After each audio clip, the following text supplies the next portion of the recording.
Andy with an urgent need to move, to act. But where? How?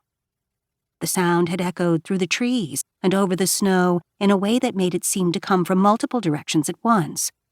Then he heard a grunting noise, followed by odd, guttural sounds, as if someone, or something, was struggling. He thought it was coming from the direction of the river. Had something fallen through the ice? He dropped the rope attached to his sled and headed toward the sound, taking high, lurching steps through the snowdrifts. Though he tried to hurry, both the depth and the slipperiness of the snow made him nearly fall several times, and at one point he went down on his knees. Winded, he stayed in this supplicating position for a moment, listening, belatedly realizing he should have grabbed the pack on his sled that held several tools, including a knife. And, oh yeah, his friggin' bear spray. What the hell was he going to do if he encountered someone being attacked by a bear? He mentally berated himself. Some great first responder you are. He briefly considered going back, but then a meager cry of, "Help me," triggered a new sense of urgency. He got to his feet and plunged ahead. As he rounded a large tree trunk, he halted in his tracks, momentarily stunned by what he saw. Beneath a quartet of trees, about 20 feet away, a man's body lay sprawled on the ground, his arms crossed over his torso where his jacket had been ripped open, the white stuffing inside the garment spilling out and stained red. The man's feet were clad in a pair of worn snowshoes, and a walking pole lay half buried in the snow beside him. Though the man's face was largely hidden beneath a dark ski mask, speckled with gore, the bit of facial skin Andy could see beneath the mask was as white as the snow. The man's eyes stared skyward, unseeing.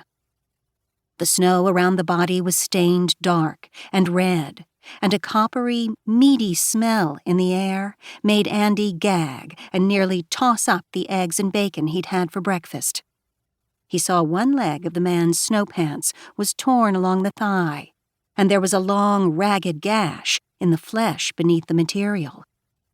From that wound, a tiny fountain of blood spewed out, spattering the snow pants and running down into the snow. Andy knew instantly the bleed must have been bigger before he'd arrived, because the snow all around the man was a spreading red halo of death.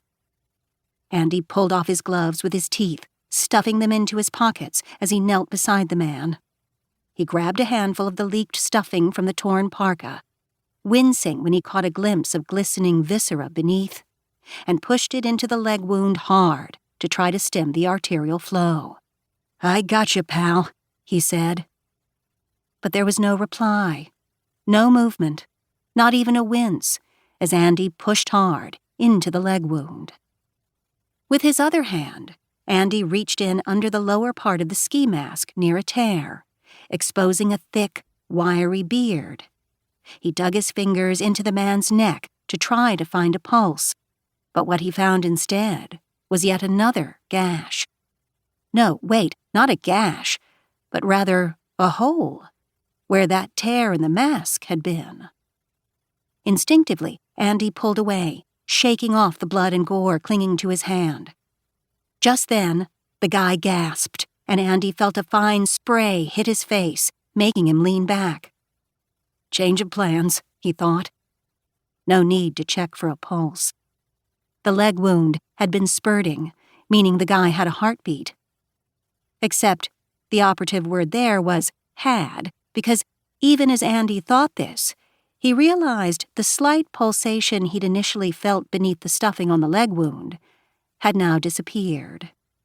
Lifting the wad, he saw there was no more fountain of blood, just a slow, oozing trickle with bits of the fibrous stuffing sticking to it. Andy thought he might need to do CPR, but knew he had to get help first. Otherwise, this guy was a goner. He's a goner anyway, Andy thought, as he fished his phone out of his pocket and held it aloft.